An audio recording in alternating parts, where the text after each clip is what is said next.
الحمد لله وكفى وسلام على عباده الذين اصطفى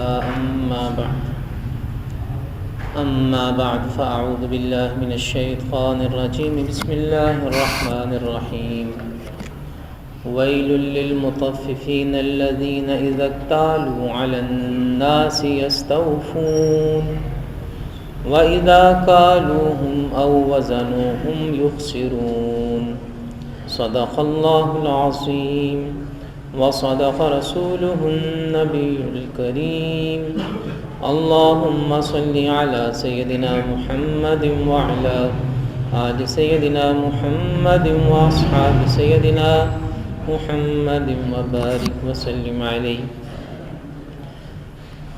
30ویں پارے کی سورۃ المطففین کا ہم آغاز کر رہے ہیں۔ یہ قرآن مجید کی سورت نمبر 83 ہے، مکی سورت ہے، یعنی مکہ مکرمہ میں نازل ہوئی۔ اس میں 36 آیات ہیں۔ بنیادی طور پر اس سورہ مبارکہ کا موضوع بھی عقیدہ آخرت کا بیان ہے۔ اس میں قیامت کے دن انسانوں کو جو مختلف جماعتوں میں تقسیم کیا جائے گا اور ان کے اعمال نامے ان کے سامنے پیش کیے جائیں گے، اس کی تفصیل کا بیان ہے۔ لیکن اس سورہ مبارکہ کا ابتدائی حصہ معاشی اور تجارتی زندگی کے ایک اہم اصول کو بیان کر رہا ہے، اور وہ اصول ہے ناپ تول میں کمی نہ کرنا، وزن میں، ناپ تول میں ڈنڈی نہ مارنا، خرید و فروخت میں دھوکہ نہ دینا۔ اس اصول کو اس سورہ مبارکہ کی ابتدائی آیات میں بیان کیا جا رہا ہے۔ قرآن مجید میں انبیاء کرام علیہم السلام کے تذکرے مختلف پس منظر کے ساتھ آئے ہیں۔ حضرت نوح علیہ السلام کی قوم کا ذکر شرک کی دلدل میں دھنسے ہوئے ہونے کی حالت میں آیا۔ فرعون کا ذکر یعنی قوم موسیٰ کا ذکر وہ طاقت اور بادشاہت کے نشے اور غرور میں لت پت ہونے کی حالت میں آیا ہے۔ حضرت لوط علیہ السلام کی قوم کا ذکر بے حیائی اور فحاشی میں مبتلا ہونے کی حیثیت سے آیا ہے۔ مختلف انبیاء کے تذکرے مختلف حیثیتوں سے آئے ہیں۔ حضرت شعیب علیہ السلام اللہ تعالیٰ کے ایک جلیل الشان پیغمبر ہیں، ان کی قوم کا تذکرہ تجارت میں دغا بازی کے حوالے سے آیا ہے کہ وہ قوم تجارت میں دھوکہ دیتی تھی، دغا بازی کرتی تھی، دھوکہ دیتی تھی، ناپ تول میں کمی کرتی تھی، وزن کرنے میں ڈنڈی مارتی تھی۔ شعیب علیہ السلام کی قوم اس گناہ کی وجہ سے عذاب الہی میں مبتلا ہوئی، اور وہاں بار بار یہ ذکر آتا ہے کہ ناپ تول کو پورا رکھو، وزن میں ڈنڈی نہ مارو، تجارت میں دھوکہ نہ دو۔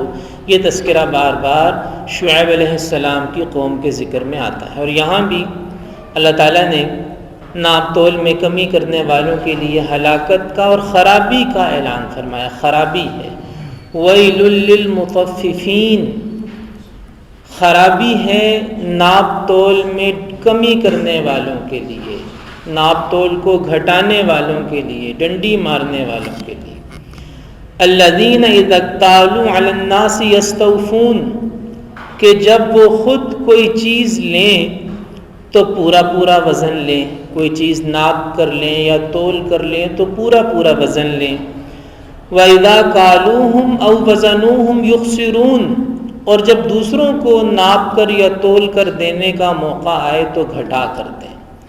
اپنا حق پورا لینا چاہتے ہیں، دوسرے کا حق دینے کے لیے تیار نہیں ہیں، ایسے لوگوں کے لیے، مطففین کے لیے، ناپ تول میں کمی کرنے والوں کے لیے ہلاکت ہے۔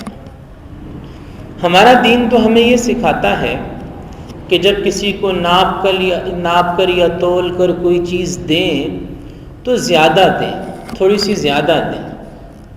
نبی کریم صلی اللہ تعالیٰ علیہ وسلم ایک دفعہ بازار تشریف لے گئے تو وہاں ایک آدمی وزن پر معمور تھا، وزن کر رہا تھا۔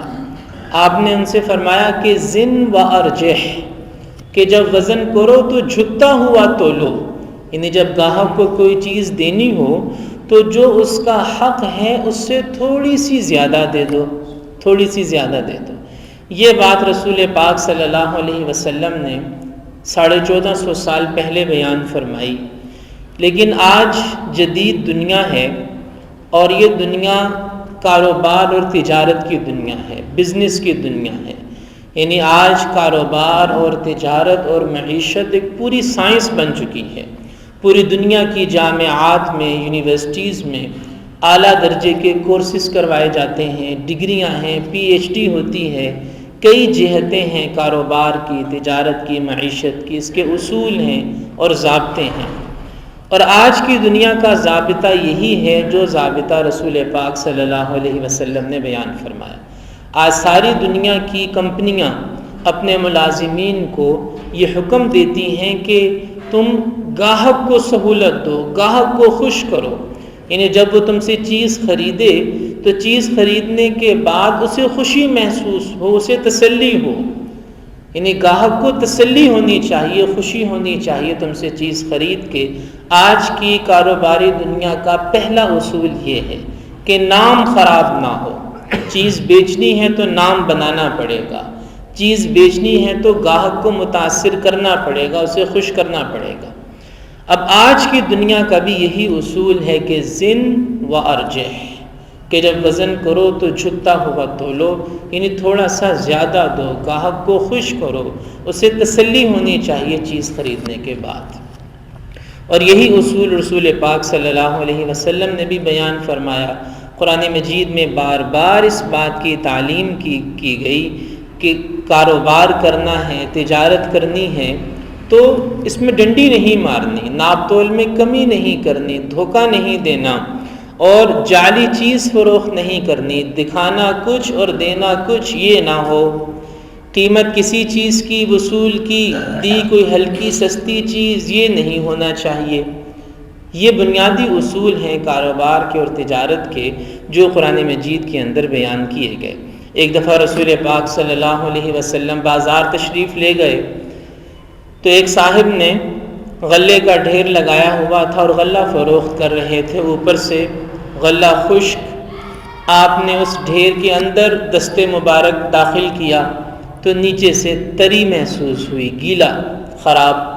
تو آپ صلی اللہ تعالی علیہ وسلم نے ناراضی کا اظہار فرمایا اور آپ نے فرمایا کہ من غش فلیس منا، جس نے دھوکہ دینے کی کوشش کی وہ ہم میں سے نہیں، جس نے ملاوٹ کرنے کی کوشش کی وہ ہم میں سے نہیں، جس نے کھوٹ کی کوشش کی، یعنی گاہک کو کھوٹا مال دینے کی کوشش کی، فلیس منا، وہ ہم میں سے نہیں ہے۔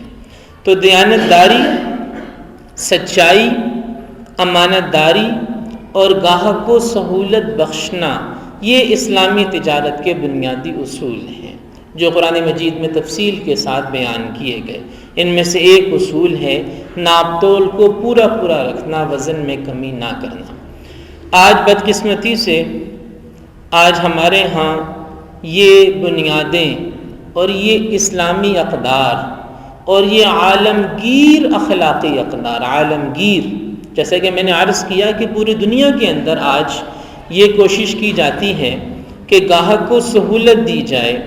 صرف ہمارے بازاروں میں، ہماری منڈیوں میں، ہمارے ہاں گاہک کو تکلیف ہی دینے کی کوشش کی جاتی ہے۔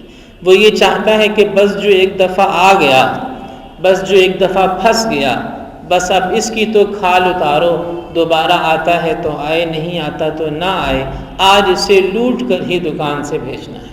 آج یہاں سوچ یہ ہے، جھوٹ ہے، بددیانتی ہے، دھوکہ دہی ہے، ناپ تول میں کمی ہے اور ہر طریقے سے گاہک کو لوٹنے کی جو کوشش ہے۔ میرے محترم بھائی اور دوستو، یہی وہ اسباب ہیں جس کی وجہ سے برکت رخصت ہو گئی، برکت رخصت ہو گئی، سکون قلب رخصت ہو گیا، دل کا اطمینان، دل کا سکون، دل کا چین، مال و دولت کی برکت، محنت کی برکت۔ یعنی محنت کرتا ہے لیکن برکت نہیں ہے، محنت کی برکت، کیونکہ محنت جب الٹی استعمال ہوگی تو اس میں برکت کہاں سے آئے گی؟ چور کہے جی میں نے بڑی محنت سے چوری کی ہے، ڈاکو کہے کہ کئی مہینوں کی پلاننگ کے بعد میں نے ڈاکہ ڈالا ہے، اس میں برکت نہیں ہے، ہر محنت میں برکت نہیں ہوتی۔ جو محنت خلوص کے ساتھ اور دیانتداری کے ساتھ کی جاتی ہے اس محنت میں برکت ہوتی ہے۔ اب ہوتا یہ ہے کہ جھوٹ بول کے پیسے کمائے، بددیانتی سے پیسے کمائے، دھوکے سے پیسے کمائے، جعلی چیزیں فروخت کر کے پیسے کمائے، اور زائد المیعاد ایکسپائرڈ چیزیں فروخت کر کے پیسے کمائے، ناپ تول میں کمی کر کے پیسے کمائے، 2 نمبر سودا بیچ کر پیسے کمائے، برکت نہیں ہے، راحت نہیں ہے، سکون نہیں ہے۔ پھر یہ کہتا ہے جی کسی نے میرے اوپر جادو کروا دیا، کسی نے تعویذ کروا دیا، اور کوئی میرا دشمن ہے، یعنی برکت اڑی ان اسباب کی وجہ سے، اس کو ٹھیک کرنے کے لیے تیار نہیں ہے۔ لیکن دوسری طرف چلا جائے گا کہ بھئی اب جادو کا توڑ ہونا چاہیے، اور جو بندش ہے، بندش کروا دی، اس بندش کا توڑ ہونا چاہیے۔ اب وہ در بدر اور بھٹکے گا، پہلے بھی بھٹک رہا تھا، اب اور زیادہ در در پہ بھٹکے گا۔ لیکن وہ جو اصل زہر ہے، وہ جو اصل کینسر ہے، جیسے اگر کنویں کے اندر اگر جانور گر جائے، کتا گر جائے یا کوئی جانور گر جائے، تو علماء کہتے ہیں جی 100 ڈول پانی نکالو، 200 ڈول پانی نکالو۔ اب آپ 1000 ڈول بھی نکال لیں، لیکن اگر اس گندگی کو نہیں نکالیں گے، اس کتے کو، بلی کو، جانور کو نہیں نکالیں گے، آپ 1000 ڈول بھی پانی نکال لیں، کنواں تو پاک نہیں ہوگا۔ پہلے اس گندگی کو نکالیں، اس نجاست کو نکالیں، پھر اس کے بعد پانی کے ڈول نکالیں، پھر کنواں پاک ہوگا۔ اسی طرح جی صدقہ بھی دیتے ہیں، جی میلاد بھی کرواتے ہیں، جی ختم بھی دلواتے ہیں، جی مسجد میں دیتے ہیں، جی مدرسے میں دیتے ہیں، جی اللہ کے راستے میں بھی خرچ کرتے ہیں، جی برکت نہیں آتی۔ وہ جو اصل کینسر ہے بددیانتی کا، جھوٹ کا، دھوکہ دہی کا، ناپ تول میں کمی کا، حرام خوری کا، جب تک وہ کینسر زندگی سے نہیں نکلے گا، یہ صدقہ اور خیرات اور یہ مسجد اور مدرسے میں دینا اس کا فائدہ حاصل نہیں ہوگا۔ تو یہ بنیادی بات ہے جس کو سمجھنے کی ضرورت ہے کہ کیوں بے برکتی آتی ہے۔ ویلن ویلن، جب اللہ تعالیٰ نے فرما دیا کہ بھئی ہلاکت ہے، خرابی ہے، تباہی ہے، بربادی ہے ناپ تول میں کمی کرنے والوں کے لیے، تو اب یہ کہاں سے اپنے حالات درست کر سکتا ہے؟ جب قرآن کا فیصلہ ہے کہ اس کے حالات درست نہیں ہونے، اس ڈنڈی مارنے والے کے، جھوٹ بولنے والے کے، بددیانتی کرنے والے کے، خیانت کرنے والے کے حالات درست نہیں ہونے، تو کون ہے جو اس کے حالات کو درست کرے گا؟ جب قرآن نے کہہ دیا ویل للمطففین، ناپ تول میں کمی کرنے والوں کے لیے ہلاکت ہے، الذین اذا اکتالوا علی الناس یستوفون، جب اپنا حق لینے کی باری آتی ہے تو پورا پورا لیتے ہیں، وَإِذَا كَالُوهُمْ أَوْ وَزَنُوهُمْ يُخْسِرُونَ، جب دوسروں کا حق دینے لگتے ہیں ناپ تول کے ذریعے تو گھٹا کر دیتے ہیں، ایسے لوگوں کے لیے خرابی ہے۔ اللہ تعالی ہمیں قرآن مجید کو سمجھ کر اس پر عمل کرنے کی توفیق عطا فرمائے۔